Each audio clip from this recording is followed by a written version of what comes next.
El título del mensaje en esta mañana es No maquilles al muerto.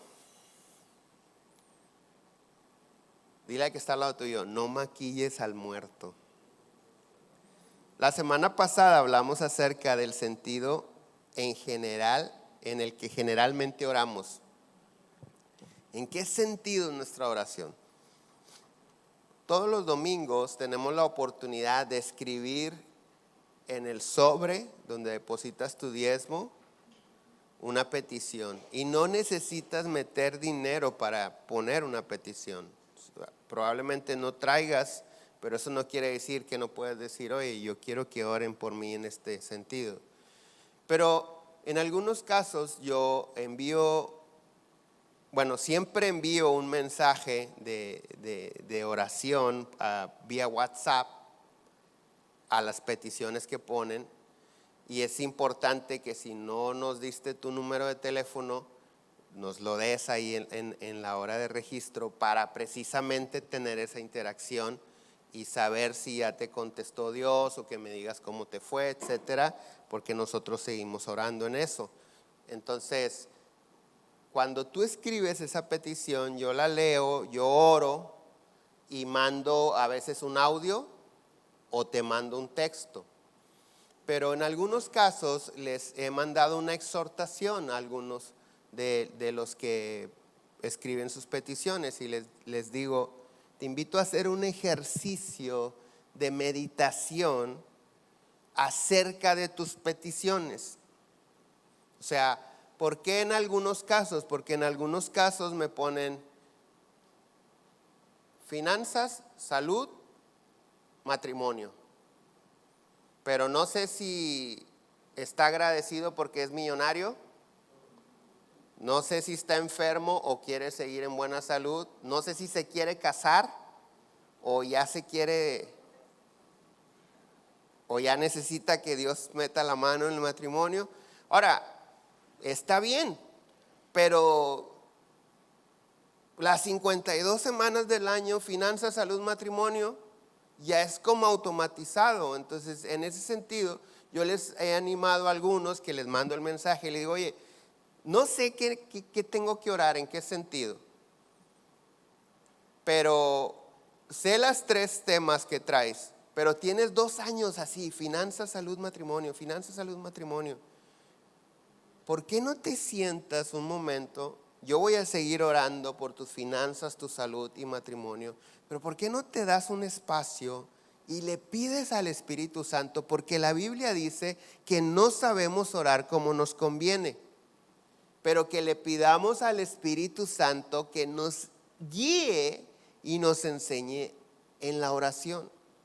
Entonces, algunos de ellos, algunos que les he mandado mensaje, les digo, otros me han enviado mensaje que Dios salve a los niños que se mueren de hambre. Y eso es bueno, hay que orar porque no pase eso, que Dios supla. Aunque espiritualmente hablando hay una respuesta. Pero a veces hay unos que me piden eso y su mundo está de cabeza. Y yo digo, este hermano pidiendo por los niños de África y sus hijos no tienen que comer. Y su matrimonio está quebrado y es un patán y tiene mal carácter y no se ha arrepentido y O sea, cuando nosotros vamos delante de Dios en las peticiones, es importante que seamos conscientes de lo que estamos pidiendo. Porque cuando tú y yo hacemos una petición, lo hacemos porque número 1, reconocemos nuestra necesidad. Y si yo, que tengo un mundo de problemas, pido porque no falte el agua en el mundo, que hay que pedir eso también, pero nunca pido por mi carácter, por mi familia, por mis defectos, por mis debilidades, porque Dios me fortalezca, número 1, no lo estoy reconociendo. Y si no lo reconozco, el problema sigue igual que cuando no tenías a Cristo. El problema no se va a resolver, porque los problemas se resuelven cuando se reconocen que son problemas. Y cuando se reconocen empieza un proceso para caminar hacia la solución. No nada más tampoco es reconocerlo. Pero en el sentido de la oración, la mayoría de nosotros le pedimos a Dios que nos ayude en las cosas cotidianas de la vida. Y te repito, eso es correcto. Señor, te ruego que no me falte la comida, es correcto. Señor, te ruego que prosperes mi negocio, es correcto. Señor, que bendigas mis hijos, todo eso es correcto. De hecho, Filipenses 4:6 dice, por nada estéis afanosos, sino sean conocidas vuestras peticiones delante de Dios en toda oración y ruego con acción de gracias. O sea, la escritura dice, todas tus peticiones, preséntaselas a Dios.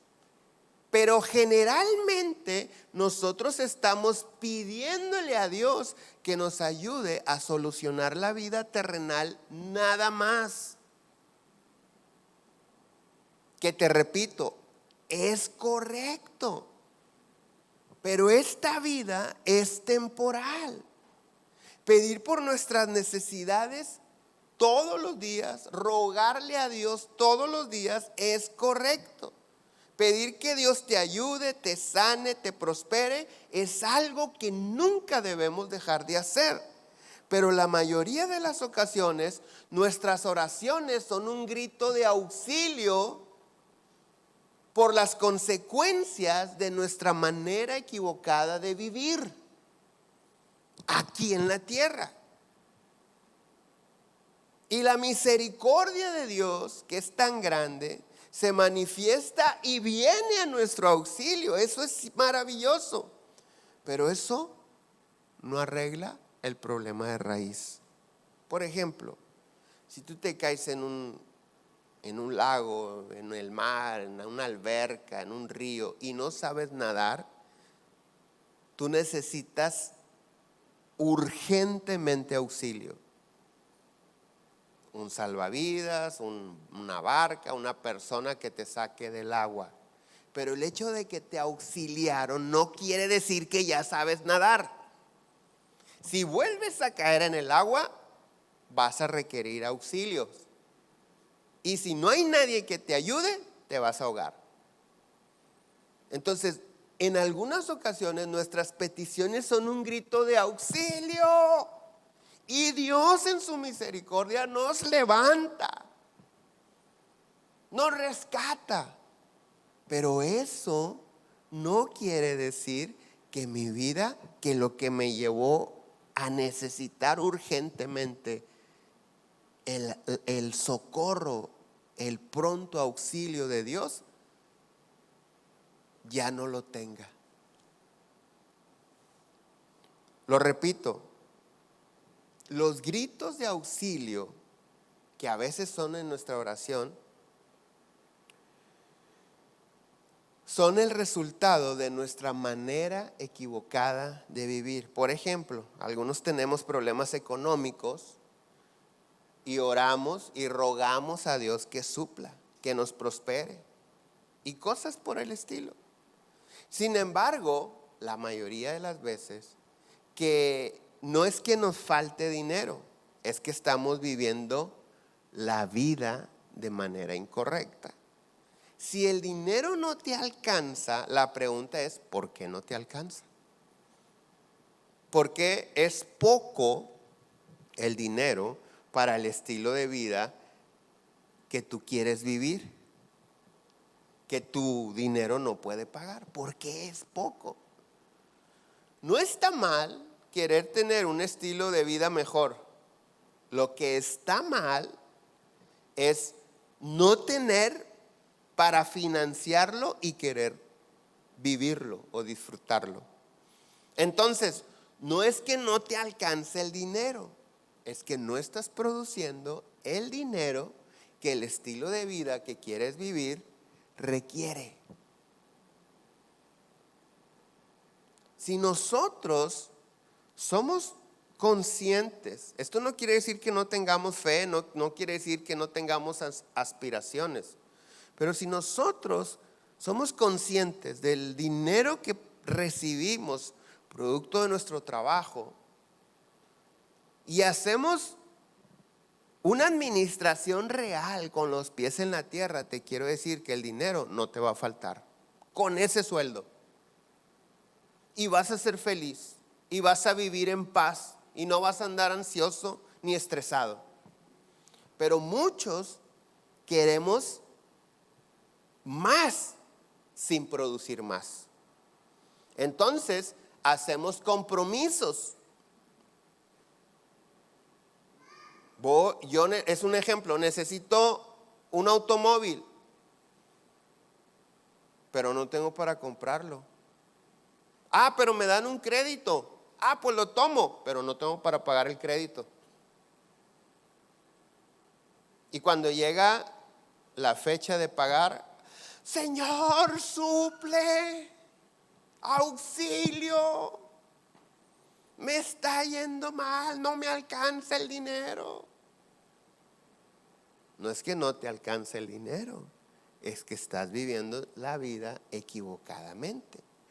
Entonces, cualquier persona que está pasando por esto está viviendo equivocadamente. Hay quienes tienen problemas familiares o en el matrimonio.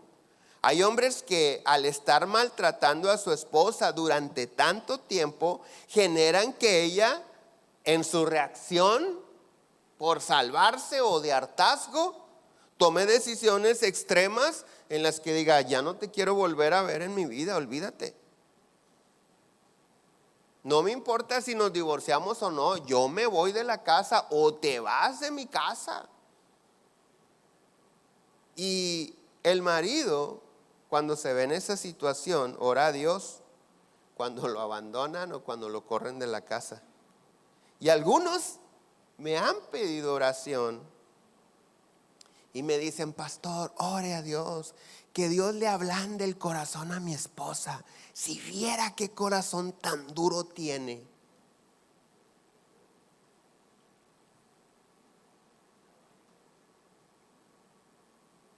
¿Y por qué te casaste con una mujer con un corazón tan duro? No, es que no era así. Cuando la conocí, era bien buena. Entonces tú le endureciste el corazón. Es una oración equivocada. Señor, ablándale el corazón. Deberíamos de orar, sana el corazón que ha lastimado. Y tú arrepiéntete. Pero no reconocemos, y cuando no reconocemos la raíz del problema, nuestra oración va en el sentido incorrecto y eso genera falsas expectativas. Y lo he dicho muchas veces, las falsas expectativas siempre terminan en decepción. Cuando tú estás esperando algo que no va a suceder, vas a terminar decepcionado, aunque lo estés esperando de parte de Dios. No es porque Dios no pueda o no cumpla, pero muchas de las veces estoy esperando que Dios haga algo que me corresponde a mí hacer, que me corresponde a mí restaurar. Entonces es importante que cada uno de nosotros reconozcamos nuestro problema.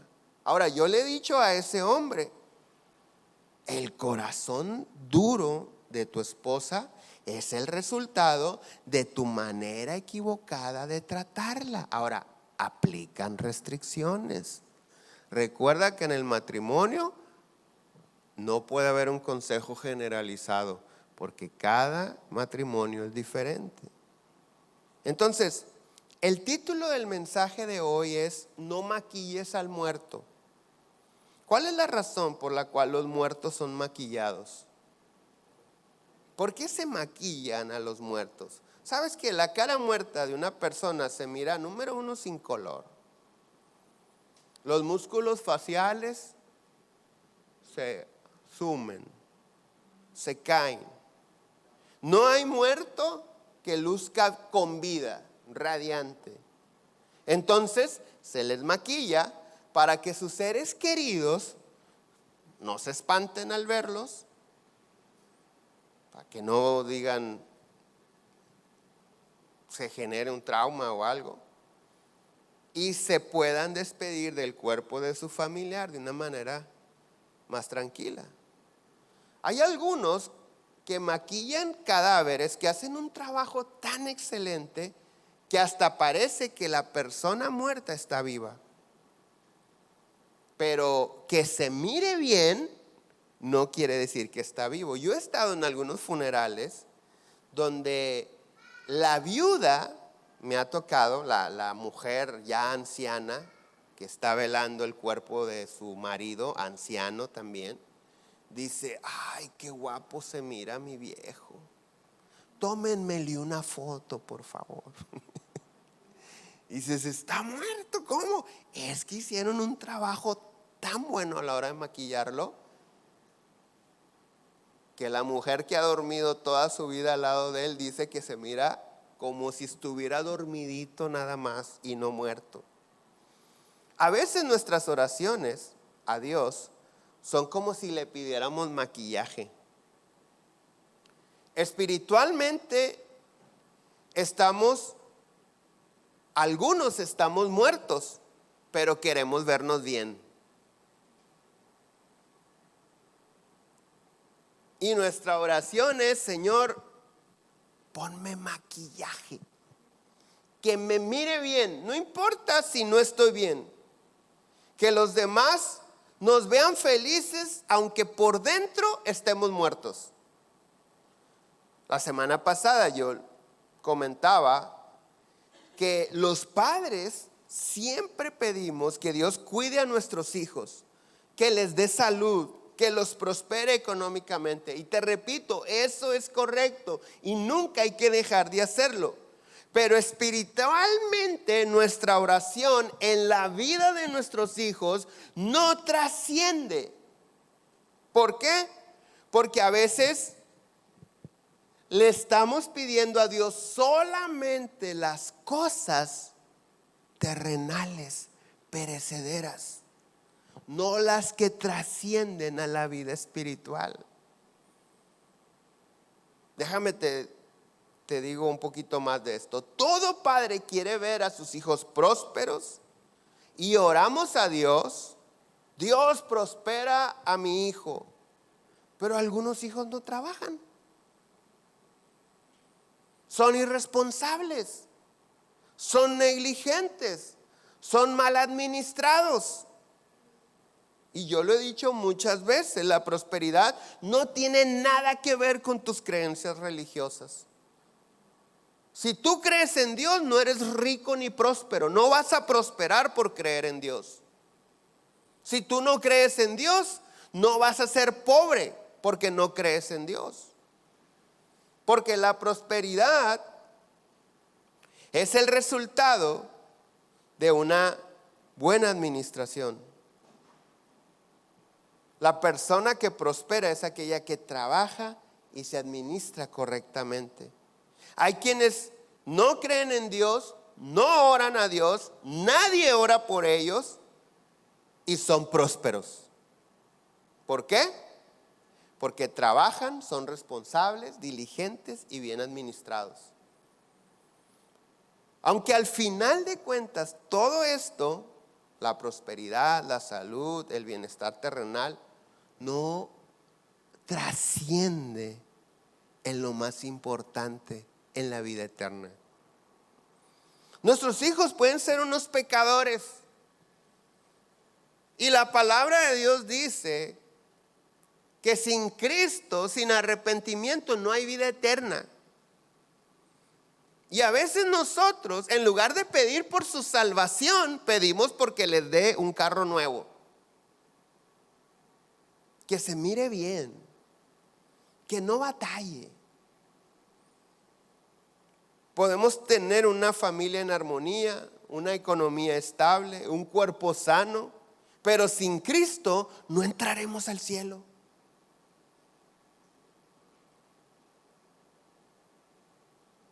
Entonces, las cosas buenas de la vida, o lo que consideramos bueno en una persona que no tiene a Cristo, es como el maquillaje de un muerto. Se mira bien, pero no tiene vida. Está en el proceso de descomposición, por más maquillado que esté. Entonces, ¿cómo se vive la vida y cómo se ora a Dios correctamente? La vida se vive realmente cuando recibes a Cristo como Señor y Salvador y haces de su palabra tu código de vida. Ezequiel capítulo 37, verso 1 en adelante dice: la mano de Jehová vino sobre mí y me llevó en el espíritu de Jehová y me puso en medio de un valle que estaba lleno de huesos. Y me hizo pasar cerca de ellos por todo en derredor. Y aquí que eran muchísimos sobre la faz del campo, y por cierto secos en gran manera. Y me dijo: hijo de hombre, ¿vivirán estos huesos?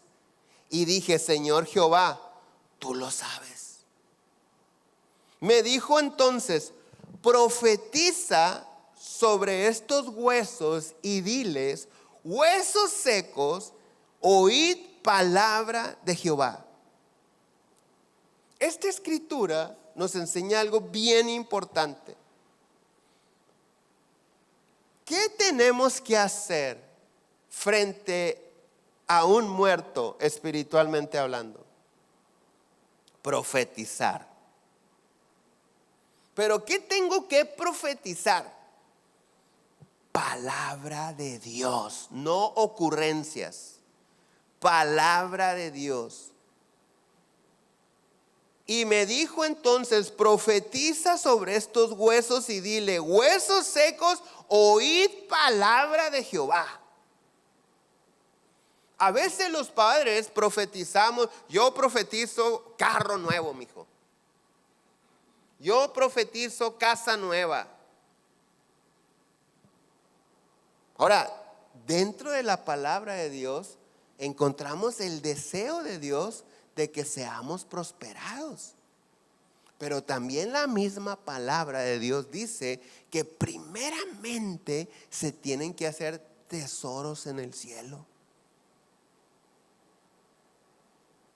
Cuando tú estás frente a una persona espiritualmente desconectada de Cristo, es una persona que no tiene vida eterna. Es una persona que desde ahorita está en el infierno. El día que su corazón deje de latir, va a llegar, si no se arrepiente, si no acepta a Cristo en su corazón. Entonces esta escritura nos enseña eso. Tenemos que profetizar palabra de Dios. ¿Por qué se profetiza palabra de Dios y no nuestras ocurrencias o no los deseos de nuestra carne? San Juan 6:63 dice: el espíritu es el que da vida y la carne para nada aprovecha. Las palabras que yo os he hablado son espíritu y son vida. Cuando tú y yo profetizamos palabra de Dios sobre nuestra vida, nuestros hijos, sobre quien lo hagas, el Señor Jesús está diciendo: mis palabras son espíritu, son espirituales, son de provecho. Las palabras carnales, la carne para nada aprovecha. Y además de ser de provecho, son vida. Son espíritu y son vida. Recuerda que las personas sin Cristo o sin la vida de Cristo en ellos están muertos para Dios. Efesios capítulo 2, verso 1. Y Él os dio vida a vosotros cuando estabais muertos en vuestros delitos y pecados. Toda persona que está viviendo en pecado, dice delitos y pecados, está hablando de desobediencia a la palabra de Dios, a la ley de Dios. Eso me convierte en un delincuente ante Dios. Y Una persona que no obedece la palabra de Dios, por consecuencia está viviendo en pecado. Entonces, cuando nosotros vivíamos o vivimos en delitos y pecados, dice la Biblia, Él os dio vida a vosotros cuando estabais muertos en vuestros delitos y pecados, en los cuales anduvisteis en otro tiempo, siguiendo la corriente del mundo, conforme al príncipe de la potestad del aire, el espíritu que ahora opera en los hijos de desobediencia, entre los cuales también todos nosotros vivimos en otro tiempo, en los deseos de la carne, haciendo la voluntad de la carne y de los pensamientos, y éramos por naturaleza hijos de ira, lo mismo que los demás. Entonces, una persona que no recibe a Cristo sigue muerto en delitos y pecados. Si yo como padre de familia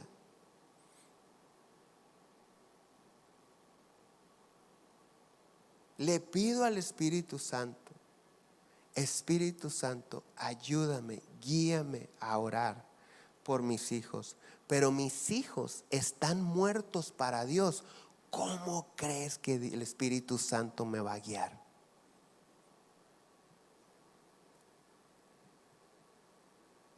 Que ore a favor de lo terrenal, de los deseos de la carne, de los deseos de los ojos, que Dios les conceda sus deseos, o el Espíritu Santo me va a guiar a hablar a esos huesos secos, aún sean mis hijos, la palabra de Dios que produce resurrección. Entonces, ¿estamos orando, profetizando vida o estamos maquillando al muerto?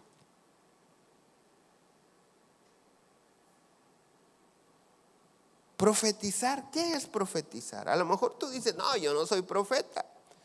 La palabra profetizar en el hebreo es nava y se traduce literalmente como profetizar. Viene de una raíz que es pregonar o predicar.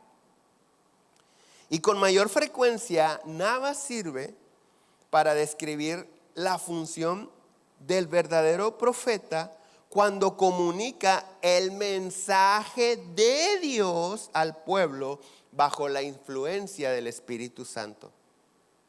Ojo, si yo voy a profetizar vida a mis hijos, yo tengo que hablar el mensaje de Dios, pero necesito estar guiado, influenciado por el Espíritu Santo. Es decir, tengo que cerrar los ojos, dejar de ver las necesidades temporales por un momento, las carencias, y enfocarme en lo espiritual. Y el Espíritu Santo me va a guiar. Y te repito, no dejes de pedirle que los prospere, que los cuide, que los lleve de vacaciones si tú quieres. Pero al final de cuentas todo eso es maquillaje.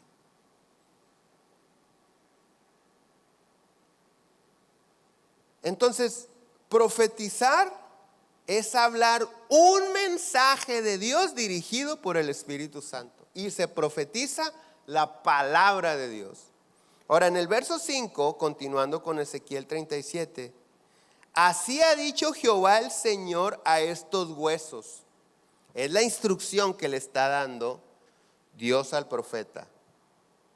Tú vas a profetizarles y vas a decirles, he aquí, yo hago entrar en vosotros espíritu y viviréis. Y pondré tendones sobre vosotros y haré subir sobre vosotros carne y os cubriré de piel y pondré en vosotros espíritu y viviréis y sabréis que yo soy Jehová. Van a reconocer que yo soy Dios. Dice Ezequiel en el verso 7, profeticé pues como me fue mandado. Y hubo un ruido mientras yo profetizaba, y aquí un gran temblor, y los huesos se juntaron, cada hueso con su hueso. Y miré, y he aquí tendones sobre ellos, y la carne subió, y la piel cubrió por encima de ellos, pero no había en ellos espíritu. Y me dijo: profetiza al espíritu, profetiza, hijo de hombre, y di al espíritu: así ha dicho Jehová el Señor, espíritu, ven de los cuatro vientos y sopla sobre estos muertos y vivirán. Este punto es bien importante. Tú y yo, lo que está diciendo Dios en su palabra es que tú y yo venimos delante del Espíritu Santo y le decimos al Espíritu Santo: Espíritu Santo, dice Dios nuestro Padre, que tú le des vida a nuestros muertos, a los que no te conocen, que me des vida a mí. Y di al espíritu: ven de los cuatro vientos y sopla sobre estos muertos y vivirán. Y profeticé como me había mandado, y entró espíritu en ellos, y vivieron, y estuvieron sobre sus pies un ejército grande en extremo. Me dijo luego: hijo de hombre, todos estos huesos, ¿quiénes son? Wow. ¿Quién es la casa de Israel? El pueblo de Dios. ¿Quién es el pueblo de Dios? Nosotros. Todos estos huesos son la casa de Israel. He aquí, ellos dicen: nuestros huesos se secaron y pereció nuestra esperanza, y somos del todo destruidos. Por tanto, profetiza y diles: así ha dicho Jehová el Señor, he aquí yo abro vuestros sepulcros, pueblo mío, y os haré subir de vuestras sepulturas y os traeré a la tierra de Israel. Y sabréis que yo soy Jehová cuando abra vuestros sepulcros y os saque de vuestras sepulturas, pueblo mío. Y pondré mi espíritu en vosotros y viviréis, y os haré reposar sobre vuestra tierra, y sabréis que yo Jehová hablé, dice, y lo hice, dice Jehová. Esta escritura nos enseña algo importantísimo. Cuando Dios, mira, en el último verso que leímos, encontramos algo bien interesante, porque dice: y pondré mi espíritu en vosotros y viviréis, y os haré reposar. Cuando la Biblia dice y os haré reposar, ¿sabes qué palabra utiliza para que se tradujo al español como reposo? Noé.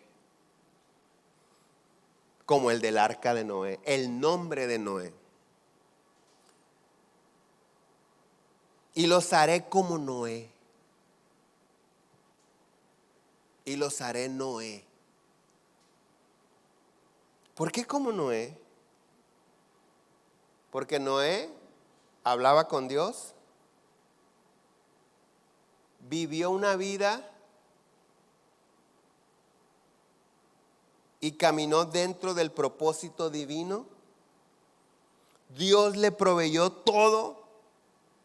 Dios lo salvó a él y a toda su casa. Les dio, a través de ellos nos dio la salvación de la raza humana. Cuando Dios dice te haré como Noé, se refiere a que tendrás la provisión y la capacidad divina de navegar sobre la tormenta, de estar a salvo con toda tu familia. Y eso es lo que todos queremos para nosotros y para nuestra descendencia. Entonces, si nosotros estamos orando por las cosas terrenales, no las vamos a obtener, porque las cosas que consideramos buenas, los muertos las van a obtener cuando reciben el Espíritu de Dios. Y como consecuencia viene esa vida de reposo. Te repito, no lo dejes de hacer, nunca dejes. Sean presentadas todas tus peticiones delante de Dios, dice la escritura que leímos. Es bueno y es bíblico, pero espiritualmente es intrascendente. Pero si yo oro enfocado en la vida eterna, en lo más importante, en lo espiritual, Dios, como añadidura, como un bono extra, me da el reposo. Me da todo lo que necesito. ¿Por qué? Porque su vida en mí empieza a producir todo lo que Dios quiere regalarme. Y eso es bien importante. Entonces, deja de maquillar el muerto. Oremos correctamente. Vivamos correctamente. Hagamos las cosas o afanémonos en el buen sentido de la palabra por las cosas verdaderas, por las cosas trascendentes. Señor, yo me siento seco. Si es tu caso, Señor, me siento seco, me siento como muerto. Necesito que tu espíritu venga en mí, porque tu espíritu es el que da vida. Necesito tu palabra, porque tu palabra, el Señor Jesús dijo, mis palabras son espíritu y son vida. Necesito palabra de Dios. Ahora, profetiza la palabra de Dios sobre la vida seca. Tu vida, si está seca, necesita palabra de Dios. Tu familia necesita palabra de Dios. Pero ¿qué pasa cuando nosotros profetizamos palabra de Dios? Y eso es algo bien importante. Se profetiza palabra de Dios, y la palabra de Dios, dice la escritura, que es como una espada de doble filo, es decir, corta por los dos lados. Escucha, cuando profetizo sobre una persona, la profecía bendice al que recibe la profecía, pero se profetiza la palabra. Pero como es de dos filos, bendice al que recibe la profecía, pero también bendice al que la da. En el primer libro de Samuel, primero de Samuel 10:6, fíjate lo que hace, lo que produce el profetizar en la vida del que profetiza. Entonces el Espíritu de Jehová vendrá sobre ti con poder, y profetizarás con ellos, y serás ¿qué? ¿Serás qué? Mudado en otro hombre, transformado. Se puede traducir esa palabra. Entonces, la palabra de Dios, cuando yo profetizo sobre los muertos espirituales, la palabra de Dios produce vida en ellos. Pero como estoy hablando palabra de Dios, la palabra de Dios transforma mi vida. Muchos de nosotros no hablamos palabra de Dios. Hablamos tontería y media.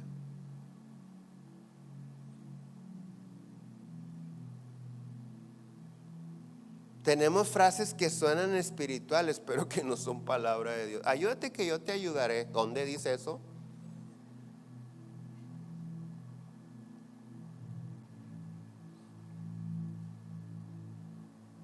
Diosito, no me des, ponme donde hay. Yo agarro solo.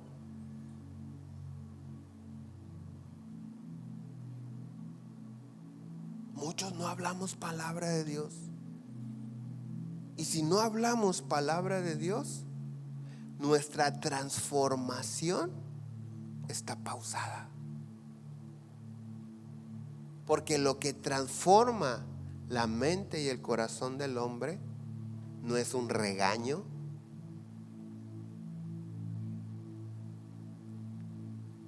es la palabra de Dios. Eso es lo que transforma. Cuando nosotros, desafortunadamente los hispanos, los latinos, tenemos muchos países de habla hispana, tenemos una mala cultura de poner apodos desagradables, feos a las personas, a veces a nuestros hijos.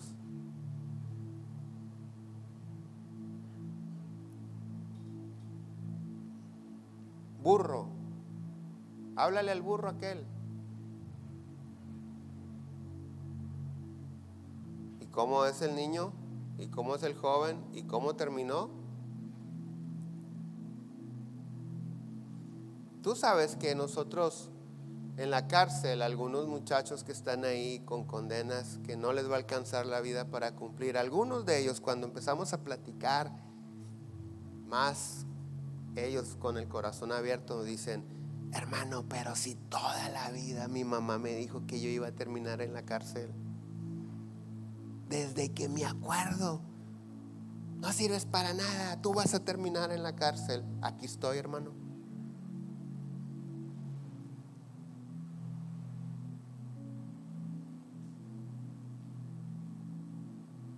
Y el asunto no es nada más que el hijo, que la madre dijo que iba a terminar en la cárcel, terminó en la cárcel, sino que esa madre no va a tener a ese hijo para que la apoye en sus últimos años. Pero cuando un padre, cuando una persona que conoce la palabra de Dios empieza a hablar palabra de Dios, no solamente bendice la vida de ellos y generas la resurrección de la vida de Cristo en ellos, sino también tú eres bendecido. ¿Qué tenemos que hacer? Tenemos que enfocarnos en lo verdadero, en lo trascendente, que eso, al final de cuentas, genera que Dios nos cumpla hasta los deseos del corazón. ¿Cuántos saben que Dios cumple los deseos del corazón? Pero ¿cuántos saben que hay una condición? No es como que, ay, Dios cumple mis antojos. Se me antoja una Cheyenne.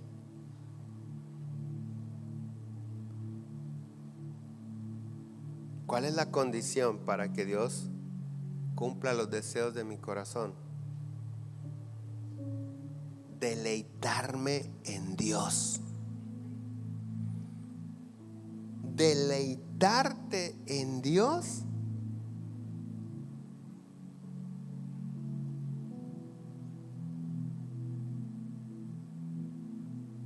es disfrutar. Oh, me encanta obedecer la palabra de Dios. Eso es deleitarse en Dios. Oh, me encanta levantar mis manos a adorar a Dios. Oh, me encanta postrarme en la presencia de Dios. Leo la palabra y mira, siento así la vida de Dios en mí. Eso es deleitarse. Esa es la respuesta, porque a veces nuestros deseos Dios no los hace realidad, porque Él sabe que yo lo amo. Por dentro estoy orando, en mi mente le digo te adoro, pero no es un deleite. Ese no es un deleite.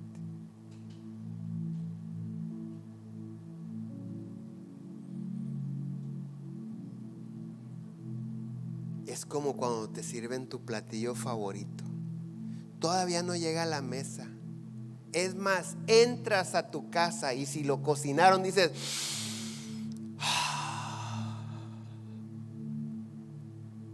hiciste mole, ¿verdad? Hiciste pozole. Hiciste chiles rellenos de carne con queso, ¿verdad? Y te sientas, vas, te lavas las manos, te sientas emocionado.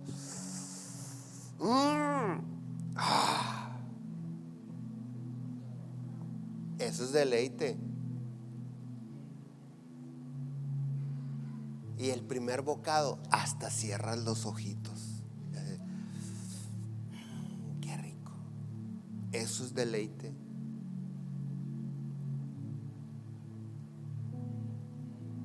Dice el Salmo 34: deleítate a sí mismo en Jehová y Él concederá.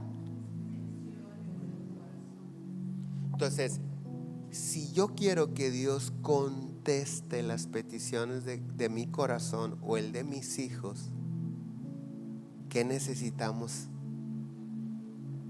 Deleitarnos.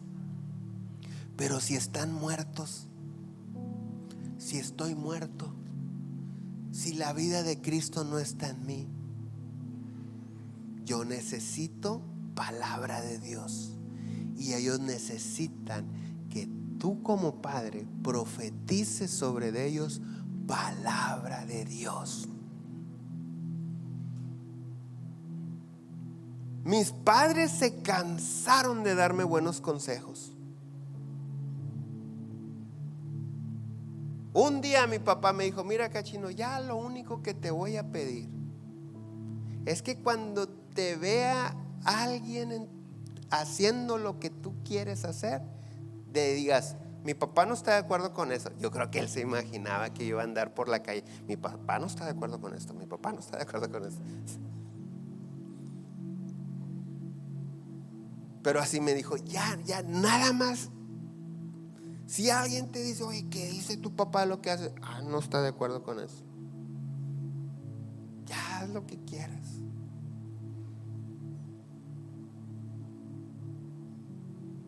Pero también mis padres testifican que cuando yo me salía de la casa, dice mi papá y mi mamá, dice: te salías y en la sala, a veces en la puerta de la entrada, nos hincábamos y empezábamos a orar por ti, que Dios te salvara, que Dios te alcanzara. Pero le pedíamos a Dios misericordia, que no te murieras sin conocer a Cristo.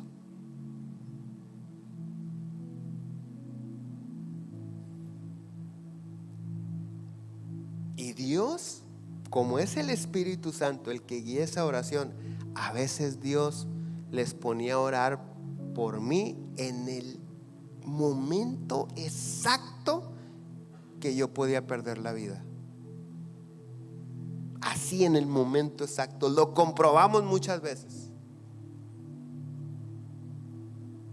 Yo les he platicado que en una ocasión me paro yo, a mí siempre me han gustado las motos y siempre tuve motos Sport, y me paro aquí donde hoy está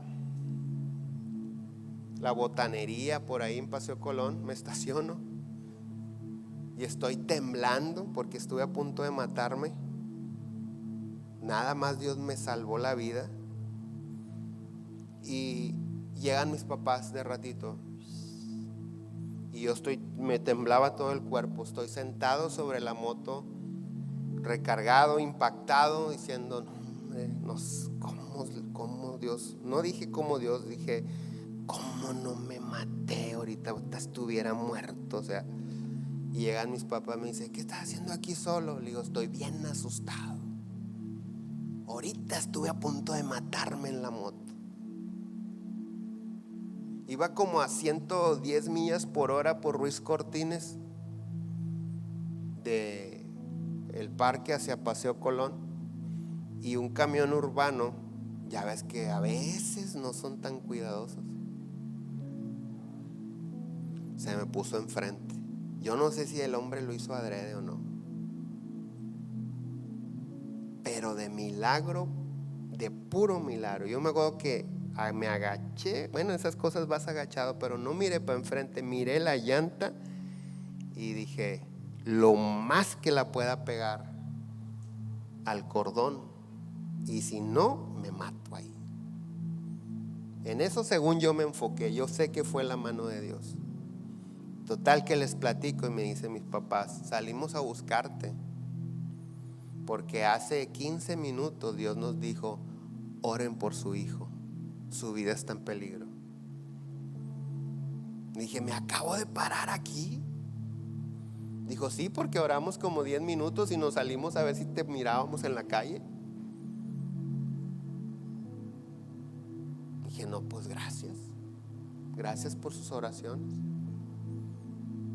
Pero el Espíritu Santo guiando, intercede, ora por él.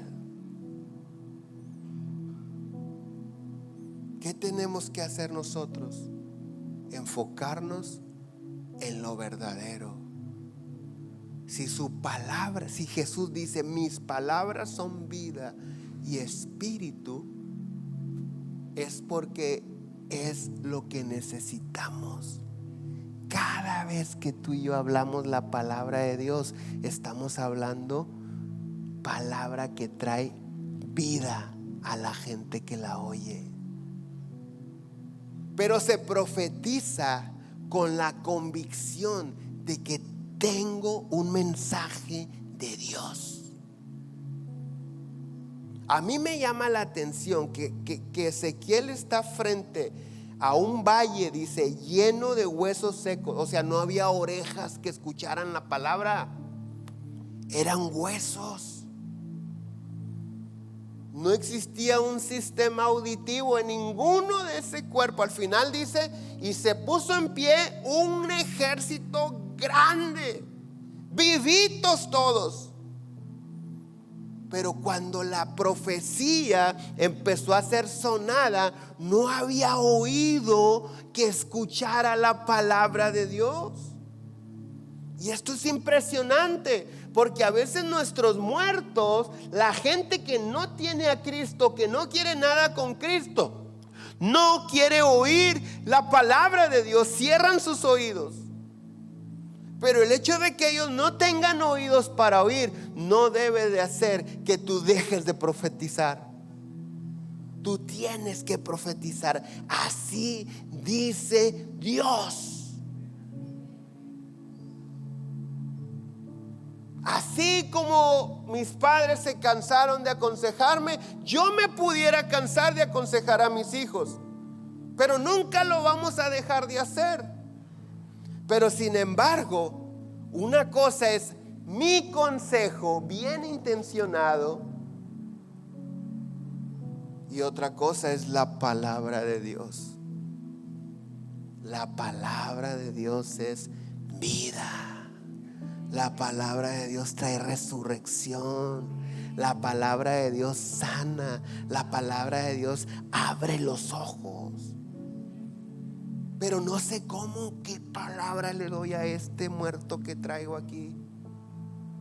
Entonces necesito que el Espíritu Santo me diga. Porque muchas de las veces nosotros, Señor, quítale lo peleonero a mi hijo.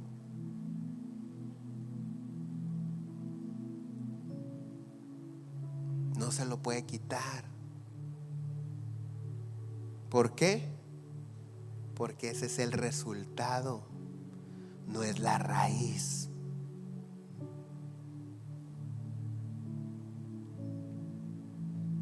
Quítale lo drogadicto. No dejes de interceder. Pero ese problema de adicción es el resultado, no es la raíz. ¿Cómo se profetiza correctamente? Cuando nosotros declaramos: Señor, sálvalo. Padre, Cristo murió por él. Alcánzalo, despiértalo. Que no sea como aquellos que teniendo ojos no ven, teniendo oídos no oyen. Señor, quita todo. ¿Qué dice Dios en Ezequiel 37? Yo abriré sus sepulcros. Las cosas que los han mantenido muertos, enterrados, dice Dios, yo las voy a abrir. Pero necesita haber un profeta que hable palabra de Dios para que Dios abra los sepulcros. Ese profeta eres tú.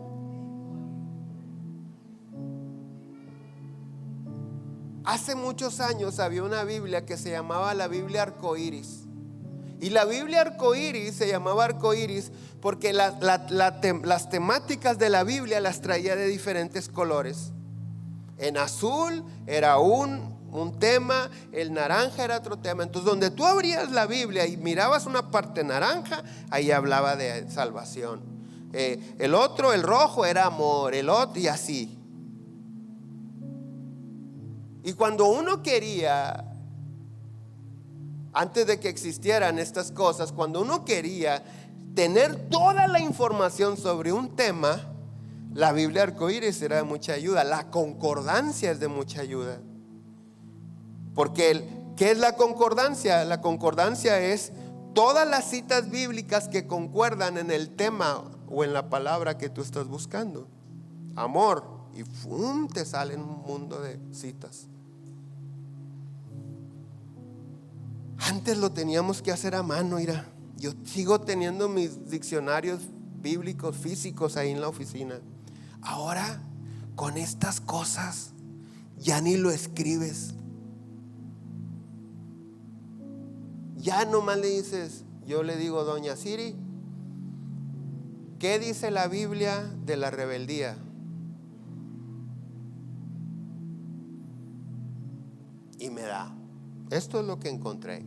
Y aparte de que me da una introducción, o Google me da todas las citas bíblicas.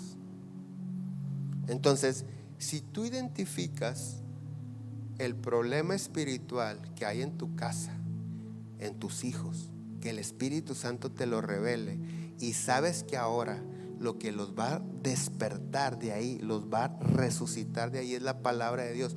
Tú necesitas palabra de Dios. Entonces vas a la Biblia, a la concordancia. Electrónica es mucho más fácil. Rebeldía, ¿qué dice la Biblia de rebeldía? ¿Cómo se combate la rebeldía en la Biblia? Y ahí y empiezas a leer. Dice: esta es la palabra de Dios. Porque el Espíritu Santo te va a decir: esta es la que tienes que orar, esta es. Pero te vas a dar cuenta que cuando estás profetizando en contra de la rebeldía, esa palabra como corta para allá, corta para acá.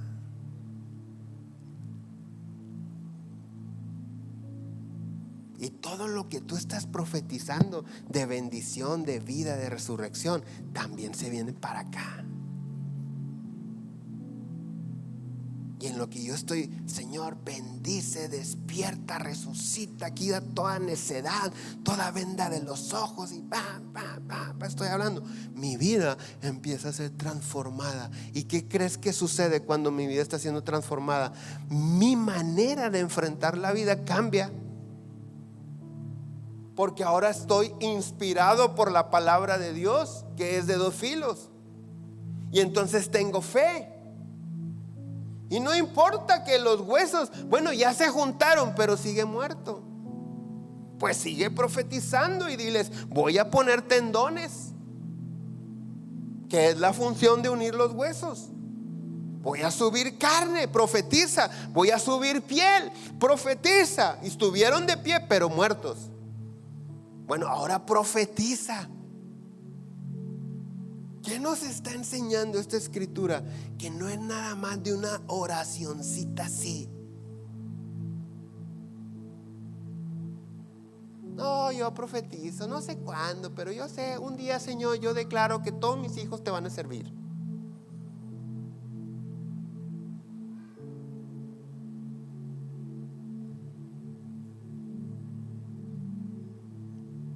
Cuando yo voy a la Biblia digo, Señor, tu palabra dice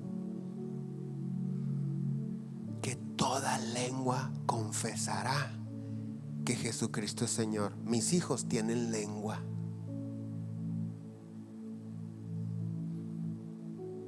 Toda rodilla se doblará. Mis hijos tienen rodillas.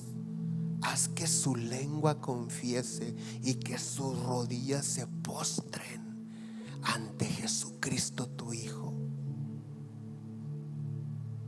Esa es la palabra profética que necesitas hablar a tus generaciones.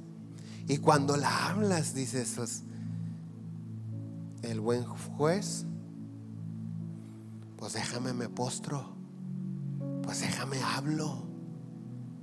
Y eso cambiará siempre tu manera de enfrentar la vida. Y no importa si los huesos apenas se están juntando, mientras tú sigas profetizando, Dios les va a dar vida, porque Él lo ha prometido. Ponte de pie en esta mañana.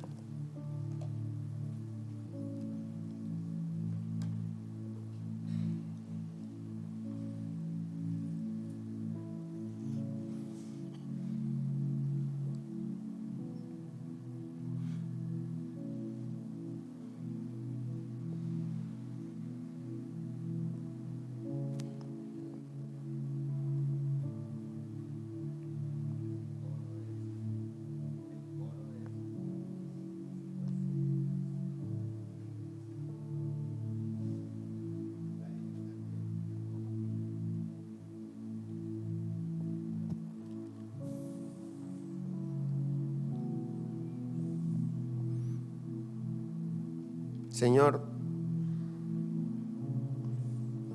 reconocemos que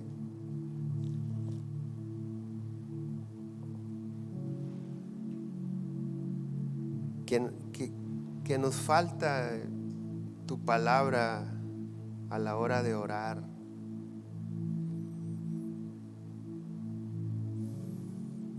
Que a veces, aun cuando en tu palabra tú condicionas la bendición y la prosperidad, nosotros nos aferramos a que venga a nosotros o a los nuestros, aunque ellos no cumplan la condición. Con todo y que tú eres amor, tú no das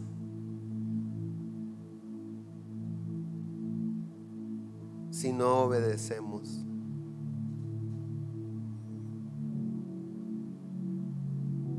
Señor, quita toda simpleza en nosotros a la hora de orar.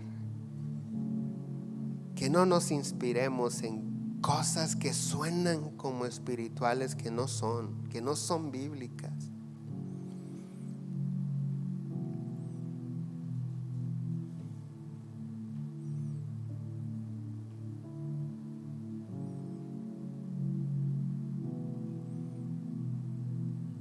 Ayúdanos a ser fieles, pacientes, diligentes en la lectura de tu palabra, en el entendimiento de tu palabra.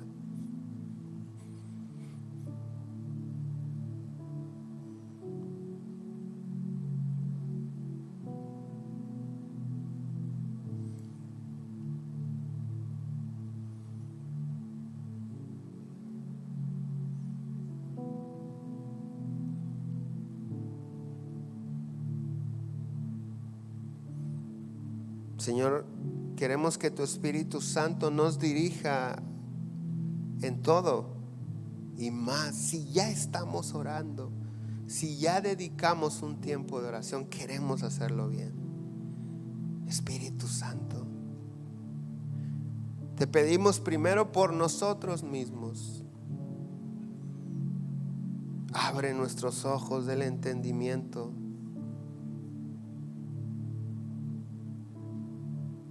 Inspira nuestras vidas para esperar correctamente en ti, actuar, hablar, profetizar en tu palabra, Señor.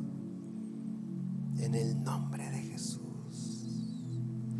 Nosotros sabemos, Señor, que la creación entera se somete a tu palabra. Obedece tu palabra todo el universo.